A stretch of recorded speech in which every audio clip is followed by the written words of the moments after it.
Today on an all-new Dr. Phil, his mother was willing to lie to the police for him. Can I tell you why? Do I look like I care why? His girlfriend covers for him too. He's punched you in the face. It was not in front of the kids. Oh, okay, I'm sorry. I lied. With so much deception, Why did you tell your mother you had a restraining order against her when in fact you don't? can they handle the truth? I promise you, I'm going to tell you some things today that you don't want to hear. Today's going to be a changing day in your life. You've never had anybody working harder to bring you to the threshold of change than right now.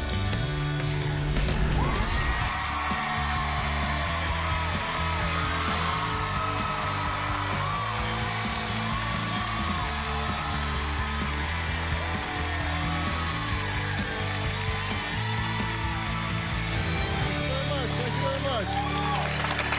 Well, Chris wrote in pleading for my help with her 28-year-old son, Justin, who has been arrested more than 10 times and just last month received his third drunk driving offense. Now, Chris claims Justin is verbally and physically abusive towards his girlfriend, Hannah, and worries about the safety of their two small children. Take a look. My son Justin is angry, he's an alcoholic, and he's addicted to marijuana. He has very real mental illness. When he does drink, his personality changes and he scares me. Justin and his girlfriend are so out of control that I fear for the safety of them and for my grandchildren. Justin and Hannah fight daily. Yesterday, when we were getting ready for all this stuff, everything I did was, I'm a. When Justin gets angry, he gets very close in your face. He will say, "What are you gonna do about it? What are you gonna do about it?" You know, like he'll puff up. Justin has been arrested at least 12 times for drunk driving, possession of marijuana, assault on a police officer, a nurse, assault on me. I think the safest place for Justin is jail. Justin and Hannah are not healthy enough at this time to raise their children. Their children have gone without formula and diapers. Their house is messy. The kids aren't bathed as often as they should be. I am 100% sure that Justin is emotionally and verbally abusive to Hannah. I am 90% sure that he's physically abusive. He has put his hands on her and given her a black eye. A month ago, Justin was arrested for drunk driving. I asked Hannah, if you got your kids taken away from you due to Justin's behavior and drinking, would that be enough for you to leave them? After that, they filed a restraining order against me. I don't think Justin and Hannah should be together at all. I fear that Justin could take his own life, my grandchildren's life, and he could even take Hannah's life. Okay, I'm glad you're here.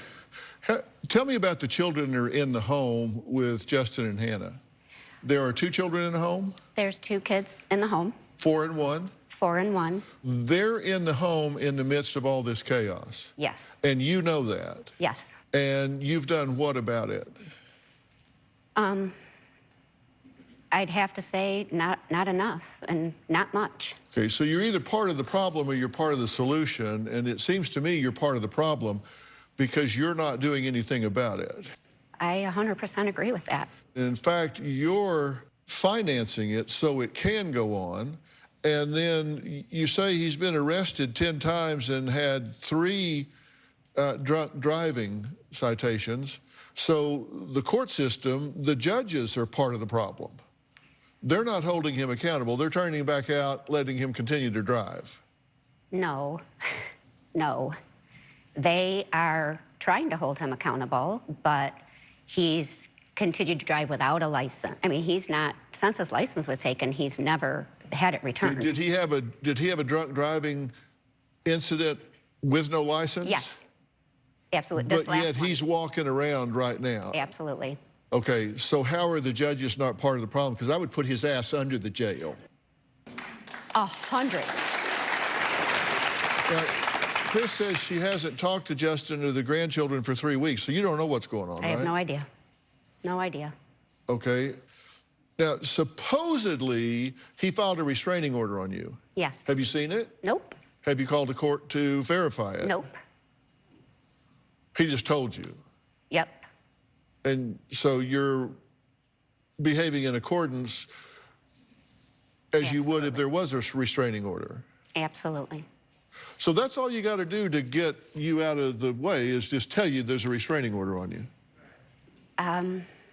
That Yeah. way you're not checking on the children, you're Right. not monitoring his behavior, you're not seeing whether or not, because you're the one objective view in this to see whether or not anything's going on. Right.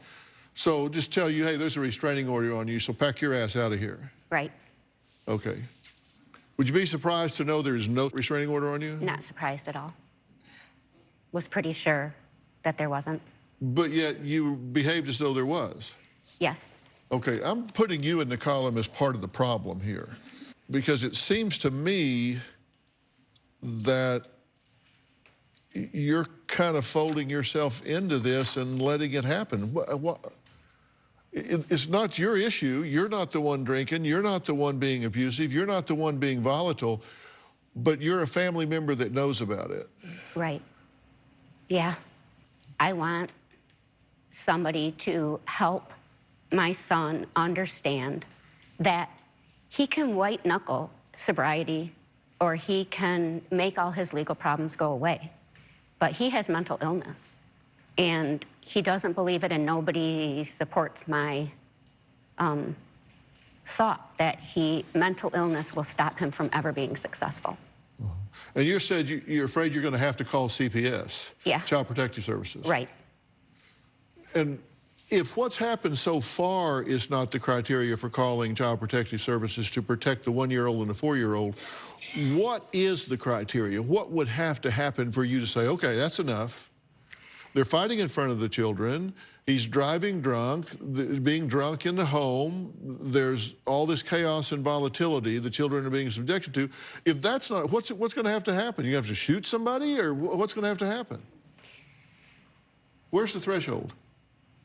I would have called Children Protective Services a long time ago. I've watched your show. I can't take the kids, and so are they going to be gone forever in another abusive situation that I feel like I've already lost one grandchild to him that I don't get to see anymore. And I know it sounds, I don't mean it to sound selfish, because I'd gladly, if they go be healthy and I never see my grandchildren again, I accept that. But and so I wrote again to the show to say, just somebody please tell me it's time, or what do I do? My daughter has even talked about possibly, maybe she could raise them, and she's 26 and has a life ahead of her. So it's like we've been scrambling behind their backs, trying to like finally know, am I gonna be able to put my head on the pillow if I call and they're gone? So you're here because you think I will bring clarity to this and will not equivocate. I pray that you bring clarity to it, or you tell me, Chris, this is how you're gonna put one foot in front of the other, because my health is failing seriously because of this. And I still have children to raise. I have another child in the home, and Right. I've given everything up to try and save one. Yeah, well, you're in the right place. I hope so.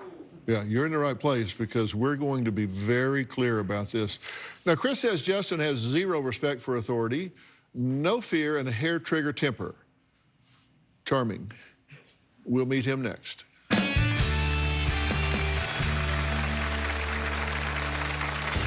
My problems in my relationship with Hannah are no different than any 28 and 25-year-old that have a kid. So there was 1 or 2 times where it got physical. When she's calling me a psychopath or something like that, I kind of lose it. Justin has had mental illness since he was a toddler. Justin was diagnosed with ADHD in 4th grade and at age 19 with bipolar. Justin swings from a pendulum. He's very go, go, go, and then I won't hear from him. Every couple of months, I can tell Justin is about to have an episode. Something does happen, and it's usually catastrophic.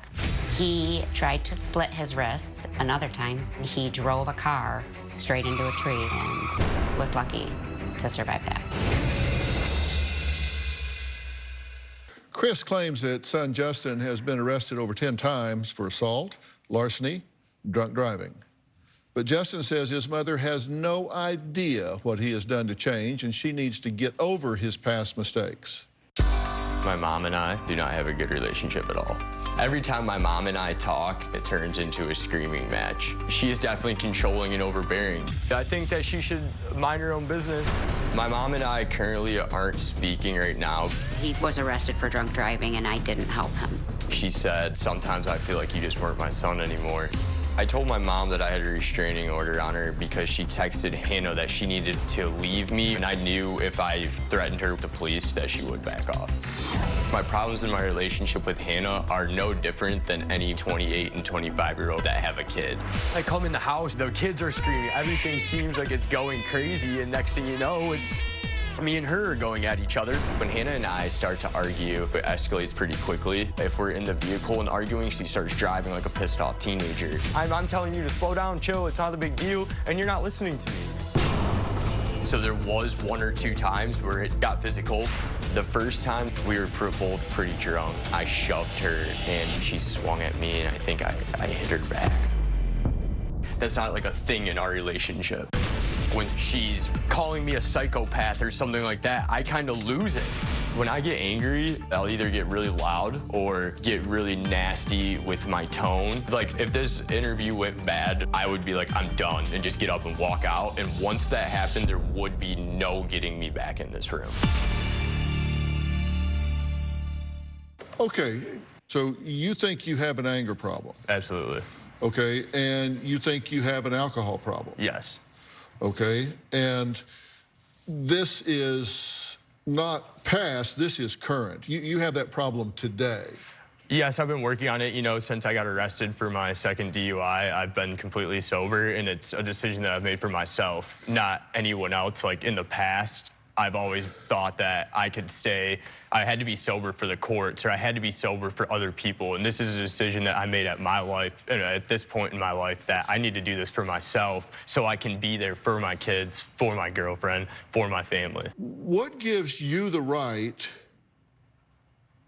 to get drunk and operate a 5,000-pound vehicle on the public roads where I go, my grandchildren go, all of these people go with their kids, and you're out drunk driving a 5,000-pound unguided missile? What gives you the right to do that? I don't have the right to do that. But you do it. And I did, and it's not something I'm proud of. But what do you say to yourself at the time that gives you, in your head, the right to do it? At the time, I need to get home to my girlfriend and my family. My kids are at home, and I need to make sure that I'm there to take care of them, and that alcohol makes it just easier to make that situation. When I'm not sober, it's very easy when you're drinking to let those morals go that you know so well. So you realize it impairs your judgment? Absolutely.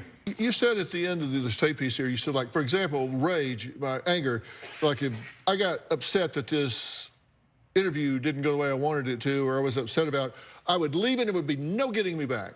Yes, you said that like you were proud of it. No, it's just I know myself very well, and I'm a very headstrong person. Like, what it would end up Because I promise to. you, I'm going to tell you some things today that you don't want to hear. I'm sure of it, you know, and that I need it. So why did you tell your mother you had a restraining order against her when in fact you don't? Because, as she's always done in my life, she sabotaged all my relationships. I don't also need the stress of my own mother texting my girlfriend behind my back, telling her to leave me, when that's not something that hasn't even been on the table.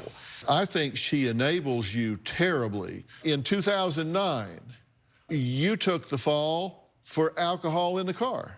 I tried to. I told them before they ever got to the car, because I didn't want them to get arrested, tell them it's mine. I did. So at 18, you wanted to make sure that he was not held to account 10 years ago. You wanted to make sure he didn't have a learning experience 10 years ago. So you said, okay, tell him it's mine. Tell him it's mine. Can I tell you why? No. Okay. There is no why. Are you kidding me? You're going to tell me why?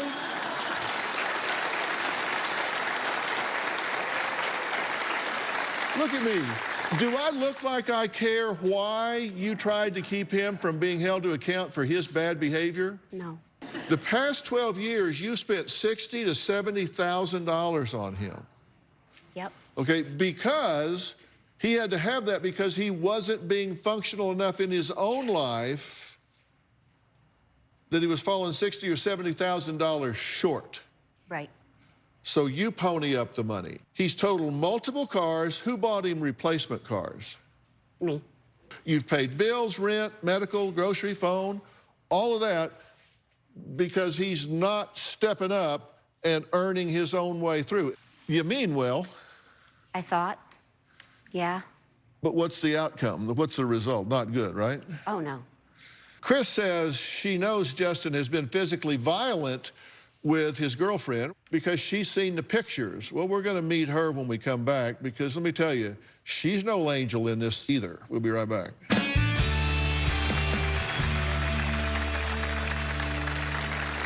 When we fight, he'll go, well, get out of my house. When Justin's drunk, he is mean. He's called me fat, he donned the B word. I'm gonna work. Guess that's what we're gonna have to do if you. No, that's not an option. He punched me close fist, knocked me to the ground.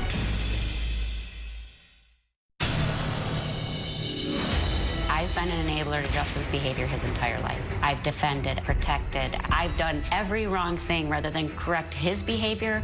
If my mom grounded me, you know, I'd laugh. Like, there's no way I'm not gonna go out with my friends. If I came home and was like, Mom, I'm going to the movies, she would be like, well, here's $10. I'd be like, $10 isn't gonna cut it. And she'd be like, okay, here's 40.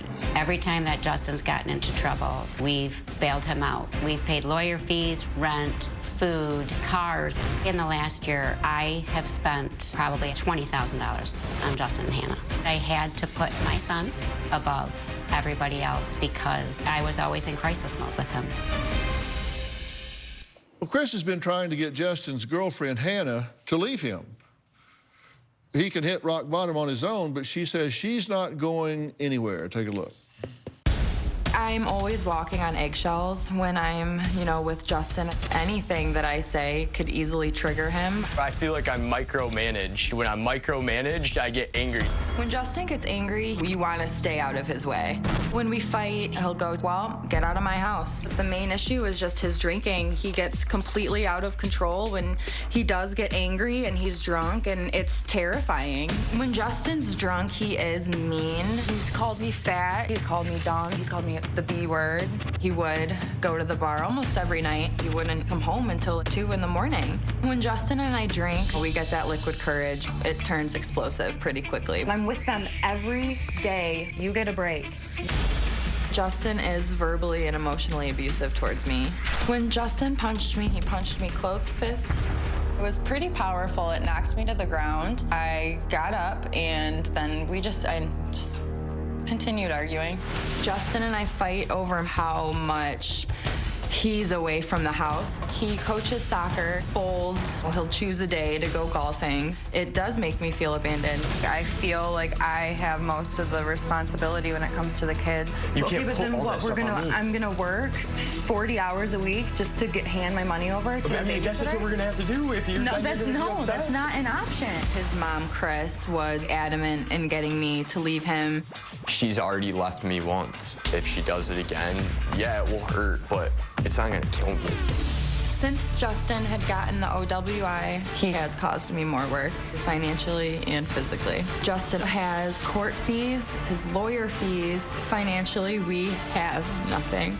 I am mad at Justin that this has happened. I feel like our life is in just complete chaos right now. Describe the chaos, Hannah. There's arguing all the time. I feel chaos in my own head. You know, I'm speaking, you know, from me. I just feel like when we fight, you know, everything gets so like jumbled and I don't know how to fix it or like where to go from there. Are you in love with Justin? I am very much. And think about this for a minute, because sometimes you wind up with not Mr. Right, but Mr. Right now. It's just kind of who's there. Are you in love with her? Absolutely. So you two actually have a positive regard for each other? Absolutely. I would never say a bad word about him, unless it's to his face. Yeah, and you say a lot of those. I know. So you actually love each other. You have positive regard for each other. Yeah. So Definitely. you want to stay together? Yes, 100%. He's punched you in the face. Mm-hmm. I'm not proud of it, you know. That's something I think about every day. It's something that hurts me a lot. These are the black eyes, and one is 12/23/18, so this is right before Christmas Eve. Merry Christmas.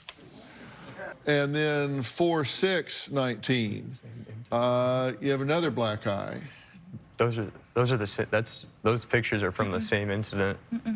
No? It's different eyes. This is all news to me. You're the poster child for excuses for allowing this to continue. I don't feel like I'm a victim.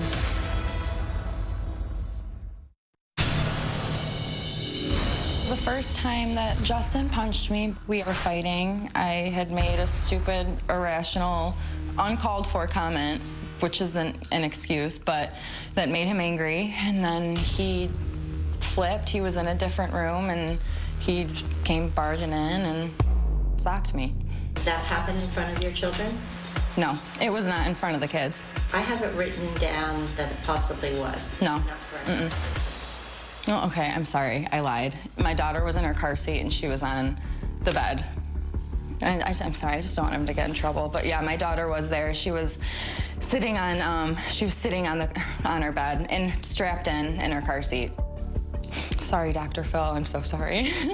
I just don't want to lie to him. Why did you lie? What are you afraid of? I lied because I don't want...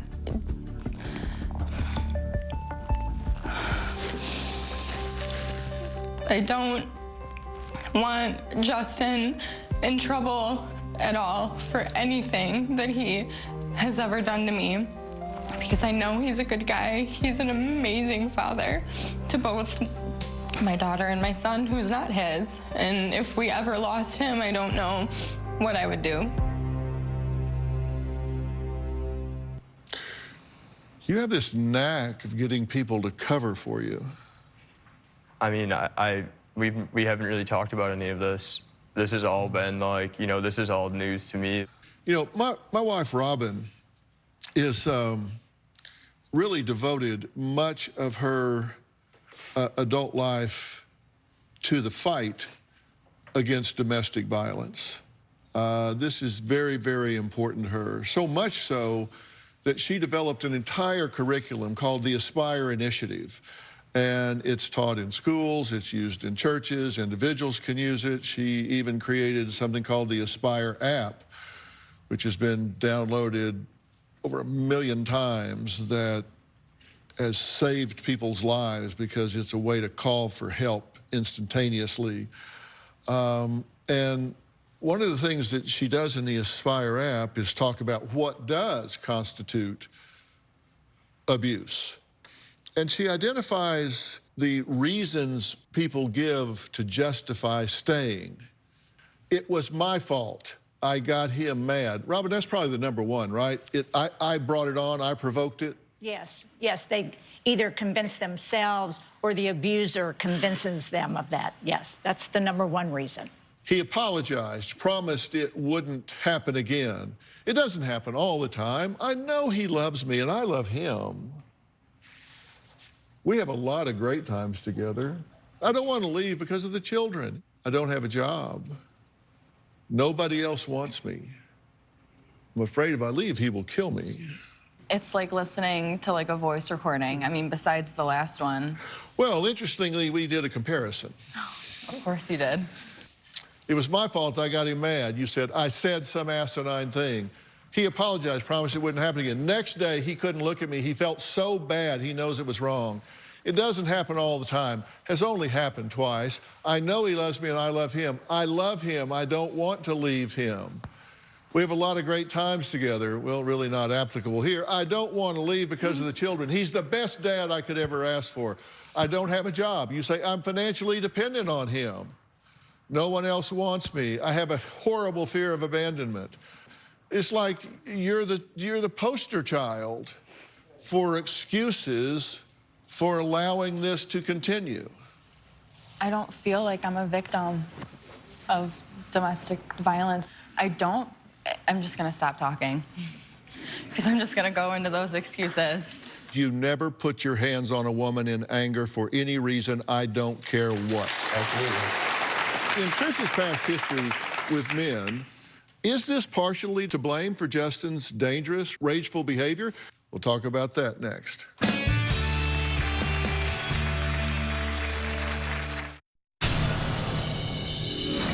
I've been sober for 6 weeks. I don't need alcohol in my life. I've seen how much problems it's caused for me already. So I have to ETG twice a week, and what that is a urine test that goes back 96 hours. So then also drug test twice a month. To let me come here, I had to bring a breathalyzer that I blow in 4 times a day. When I drink, I don't think logically. I just do. How'd it go? Good. Passed them both with flying colors.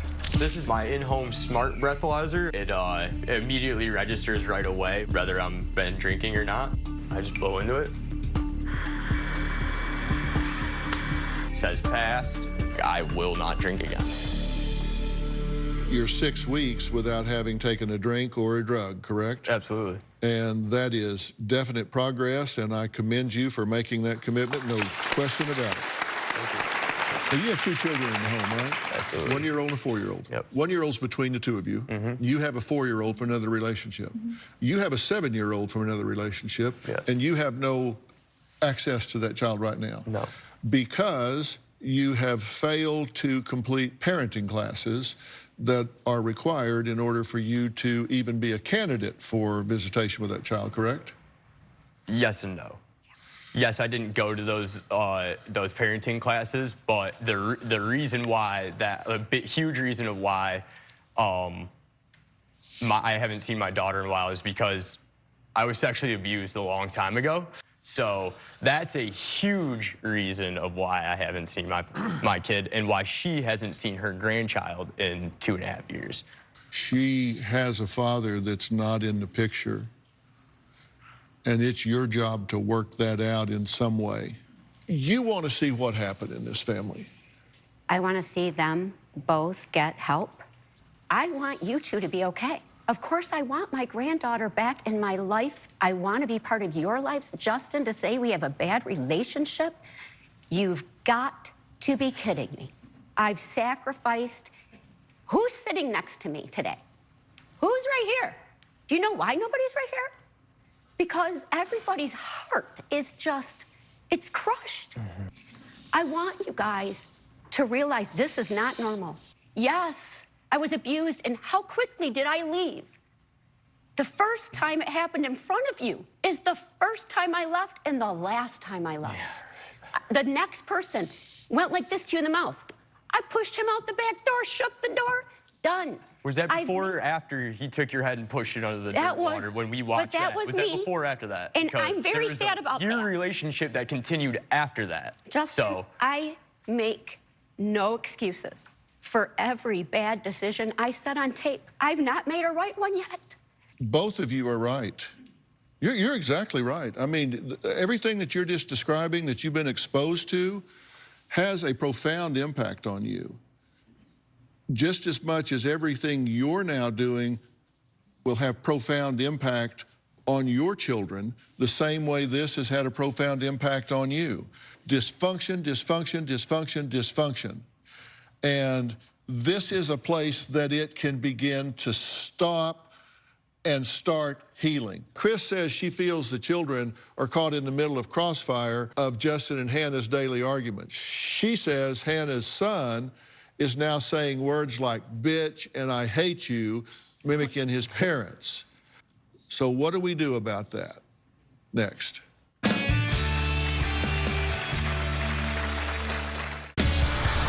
Season 18 is underway. All we need is you. If you're going to be in the Los Angeles area and want to watch a live taping, visit drphil.com and click tickets.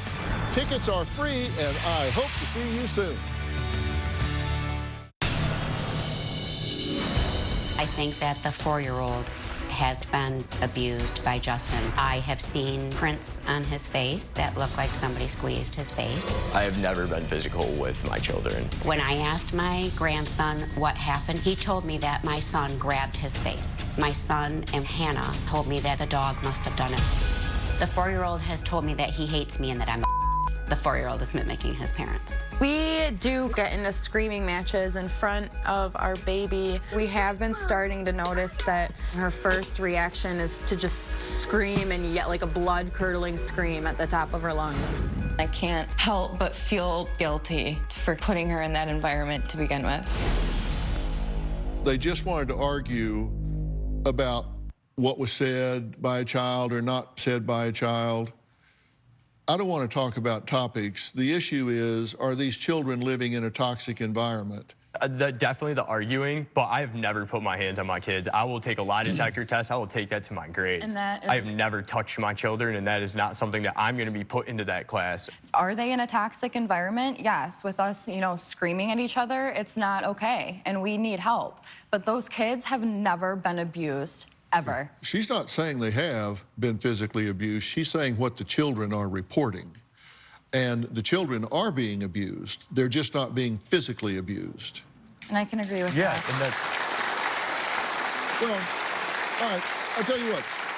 Joining us is Dr. Charles Sophie, who is on the Dr. Phil Advisory Board, and he is board certified in 3 clinical specialties: adult psychiatry, child and adolescent psychiatry, and family practice. He also happens to be the medical director for the Department of Child and Family Services here in Los Angeles, which is the largest agency in the country. Dr. Sophie, you've been listening to everything that we've been talking about here. What do you have to say? I'm really, really sad for your kids. I mean, you don't understand. Brains grow a certain way, and when they hear a scream, the brain changes in its growth. So imagine all the screams and all of the abuse and all of the feelings that these kids have. How do you think your daughter feels sitting strapped in a chair watching her mother being hit? That's hitting her brain. That's changing the way she's going to develop. You've already done the damage. So continue it, and you're going to really be sorry. There's been a lot of research about children who grow up in violent environments, and I made a list. These are all things that we see in the lives of children that have grown up in volatile environments. Are you not a perfect example? That's what I was just going to say. I mean, if you look at this list right here, I mean, besides 1 or 2 of those, I'm every single one of them. I do want to give you concentrated, intensive help.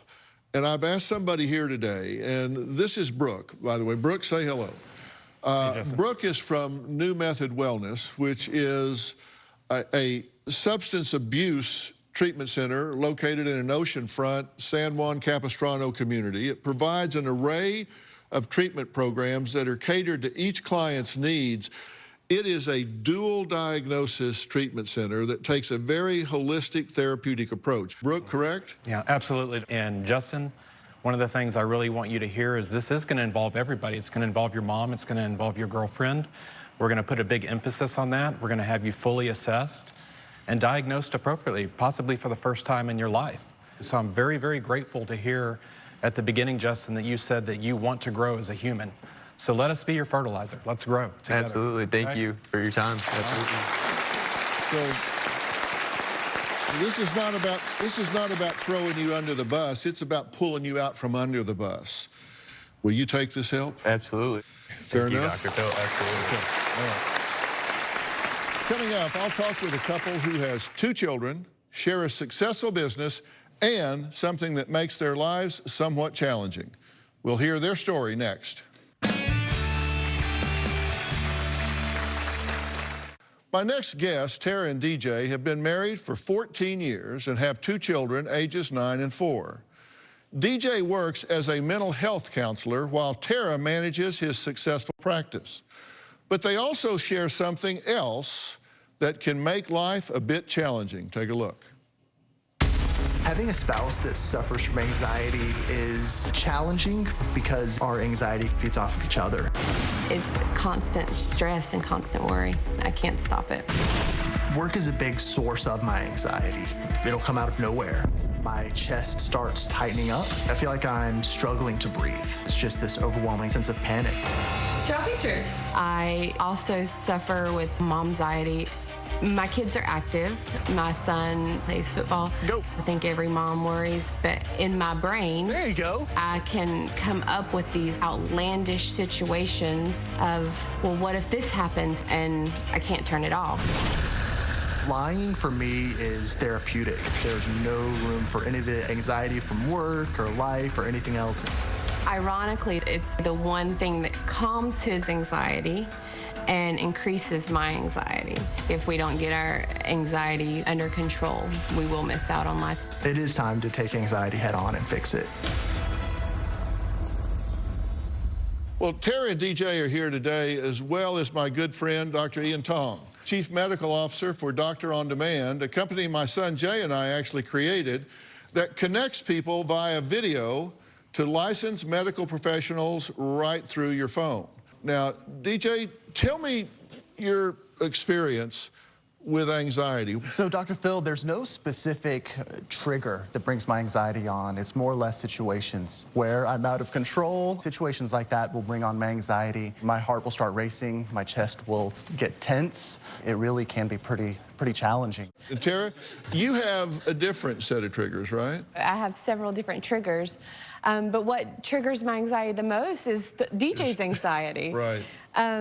For example, we'll be walking through a crowded area, and we're both anxious in crowds, and he will lead me by the small of my back to go ahead of him. He thinks he's being clever, but he's actually making me lead the way. So, Doctor, anxiety is nothing to be ashamed of. I talk about that all the time, and acknowledging the issue is the first step to changing it. So, how common is anxiety from a medical point of view? Anxiety disorders are very common. 40 million adults in the United States suffer from anxiety. 20% of our population actually suffers from this condition. But as a highly treatable problem, the problem is that only 1 in 3 people actually gets treatment. And even though anxiety is very common and highly treatable, it can be really hard finding help. And that's what really inspired us to do Doctor on Demand. So talk about that a little bit. Absolutely. Doctor on Demand provides live video visits with a board-certified doctor, a licensed psychologist, or psychiatrist from the comfort of your home. Our diverse team of mental health professionals provides emotional support right at your fingertips from a cell phone, laptop, or computer. So whether you're someone who prefers talk therapy or you have something more complex that needs medication management, we've really got your back on either of those instances. So our team is really here to provide full mental well-being with complete privacy. And, you know, Doctor on Demand is so easy to use. In fact, DJ, you've used the app before, right? I have used the Doctor on Demand app before. Tara and I were on vacation, and I contracted pink eye. We dialed Doctor on Demand, and the doctor used the video chat feature to take a look at my eye. Right. She confirmed the pink eye diagnosis. She called in a prescription, and we were able to begin treatment that night. It really did save our vacation, and I can't believe we haven't thought about using Doctor on Demand for our anxiety. Yeah, well, we're going to talk about how you can do that. Most people don't realize that you can come to Doctor on Demand with mental health concerns, right?